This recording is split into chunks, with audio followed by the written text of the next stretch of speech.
اعوذ باللہ من الشیطان الرجیم، بسم اللہ الرحمن الرحیم۔ خواتین حضرات، نالج فیکٹری میں خوش آمدید۔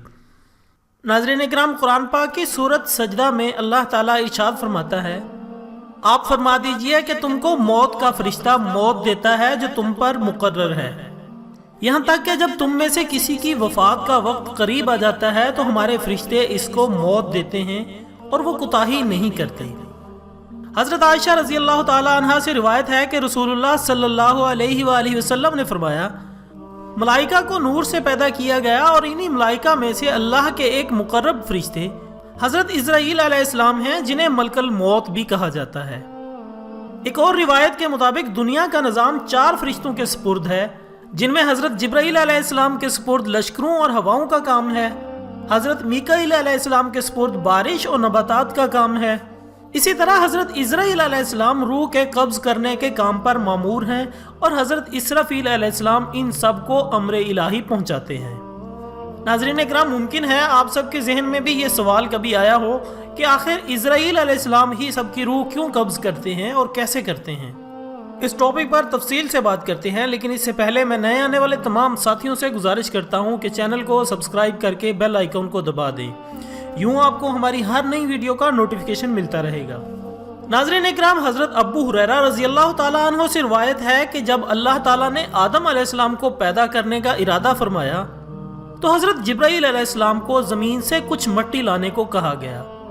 جب حضرت جبرائیل علیہ السلام مٹی لینے گئے تو زمین نے حضرت جبرائیل علیہ السلام سے کہا، میں تجھے اس ذات کی قسم دیتی ہوں جس نے تجھے میرے پاس بھیجا، تم یہ مٹی نہ لے کر جاؤ، اس مٹی سے جو انسان بنے گا وہ فساد پھیلائے گا اور خون بہائے گا تو کل کو اسے آگ میں جلنا پڑے گا۔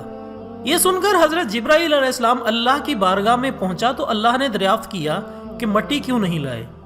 تو حضرت جبرائیل علیہ السلام نے زمین کا جواب سنایا اور کہا کہ اے اللہ، جب اس نے آپ کی عظمت کا واسطہ ڈالا تو میں نے اسے چھوڑ دیا۔ تو اللہ تعالیٰ نے حضرت اسرافیل علیہ السلام کو بھیجا تو اس کے ساتھ بھی یہی معاملہ ہوا، پھر میکائیل کو بھیجا گیا، ان کے ساتھ بھی یہی معاملہ ہوا، حتیٰ کہ ملک الموت کو بھیجا گیا۔ جب زمین نے حضرت اسرائیل علیہ السلام کو بھی یہی جواب دیا تو آپ نے فرمایا، اے زمین، جس ذات نے مجھے تیرے پاس بھیجا ہے وہ تجھ سے زائد اطاعت و فرما برداری کے لائق ہے، میں اس کے حکم کے سامنے تیری بات کیسے مان سکتا ہوں؟ چنانچہ آپ نے زمین کے مختلف حصوں سے تھوڑی تھوڑی مٹی لی اور اللہ کی بارگاہ میں حاضر ہوئے تو اللہ نے حضرت اسرائیل علیہ السلام کو حکم دیا، چونکہ تم یہ مٹی لے کر آئے ہو تو ان کی جان بھی تم ہی قبض کرو گے۔ حضرت اسرائیل علیہ السلام نے عرض کی کہ اگر میں انسانوں کی جانیں قبض کروں گا تو لوگ مجھ سے نفرت کرنے لگیں گے اور مجھے برا بھلا کہیں گے۔ تو اللہ نے حضرت اسرائیل علیہ السلام سے وعدہ کیا کہ کوئی تمہارا نام نہیں لے گا اور نہ ہی کوئی تمہیں برا بھلا کہے گا۔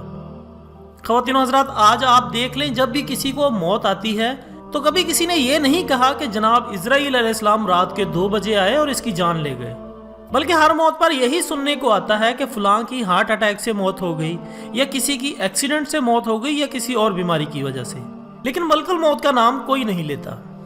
خواتین و حضرات، بیان ہوتا ہے کہ ملک الموت دن میں 3 مرتبہ لوگوں کے چہرے دیکھتے ہیں۔ جس کی عمر پوری ہو جاتی ہے اور رزق دنیا سے ختم ہو جاتا ہے تو اس کی روح قبض فرماتے ہیں۔ جب وہاں موجود لوگ رونے لگتے ہیں تو ملک الموت دروازے کے پٹ پکڑ کر کھڑے ہو جاتے ہیں اور فرماتے ہیں کہ میں نے تمہارا کوئی قصور نہیں کیا، میں تو اللہ کی طرف سے مامور ہوں، نہ میں نے مرنے والے کا رزق کھایا اور نہ ہی اس کی روح قبض کی، اور مجھے تو تمہارے پاس بار بار آنا ہے۔ حضرت حسن رحمۃ اللہ علیہ فرماتے ہیں کہ لوگ اگر اس فرشتے کو دیکھ پائیں اور اس کے کلام کو سن لیں تو میت کو بھول کر خود اپنے آپ کو رونے لگ جائیں۔ ناظرین اکرام، ایک اور حدیث کے مطابق حضرت ابراہیم علیہ السلام ایک روز اپنے گھر میں تشریف فرما تھے کہ اچانک گھر میں ایک خوبصورت شخص داخل ہوا۔ آپ نے پوچھا، اے اللہ کے بندے، تجھے اس گھر میں کس نے داخل ہونے دیا؟ اس نے کہا کہ گھر والے نے۔ آپ علیہ السلام نے فرمایا، بے شک صاحب خانہ کو اس بات کا اختیار ہے، یہ تو بتاؤ تم کون ہو؟ اس نے کہا، میں ملک الموت ہوں۔ آپ نے فرمایا، مجھے تمہاری چند نشانیاں بتائی گئی ہیں مگر تم میں ان میں سے کوئی ایک نشانی بھی نظر نہیں آ رہی۔ تو ملک الموت نے پیٹھ پھیر لی۔ اب جو آپ نے دیکھا تو ان کے جسم پر آنکھیں ہی آنکھیں نظر آنے لگی اور جسم کا ہر بال نوکدار تیر کی طرح کھڑا تھا۔ ابراہیم علیہ السلام نے فوراً تعوذ پڑھا اور ان سے کہا کہ آپ اپنی پہلی شکل پر تشریف لے آئیں۔ جو اس کی ملاقات کو بہتر جانتا ہے تو ملک الموت کو اسی شکل میں بھیجا جاتا ہے جس میں میں حاضر ہوا ہوں۔ ایک دوسری روایت میں یوں بیان ہوتا ہے کہ جب اس نے پیٹھ موڑی تو اس کی وہ شکل آئی جس سے وہ برے لوگوں کی روح کو قبض کرتا ہے۔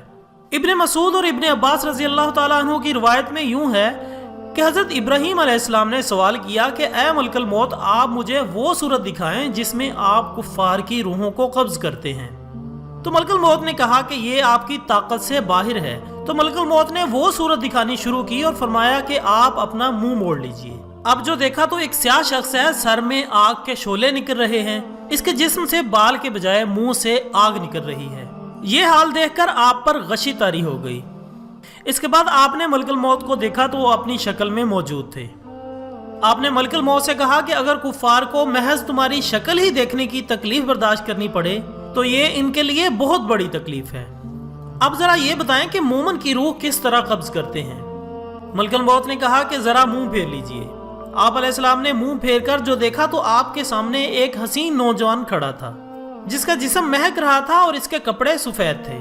حضرت ابراہیم علیہ السلام نے یہ منظر دیکھ کر فرمایا کہ اگر مومن کو صرف آپ علیہ السلام کی دیدار کی دولت ہی نصیب ہو جائے تو اس کے لیے یہی کافی ہے۔ ناظرین کرام، اللہ تعالی ہمیں موت کی تیاری، ملک الموت سے خوش شکل ملاقات اور آخرت میں نجات کی فکر کی توفیق عطا فرمائے۔ آمین ثم آمین۔ خواتین و حضرات، اس کے ساتھ ہی آج کی ویڈیو کا اختتام ہوتا ہے۔ ایک نئی ویڈیو کے ساتھ دوبارہ حاضر ہوں گے، تب تک کے لیے اجازت دیجیے گا۔ اپنا، دوستوں، رشتہ داروں اور گرد و نواح کے تمام لوگوں کا بہت خیال رکھیے گا۔ اللہ حافظ۔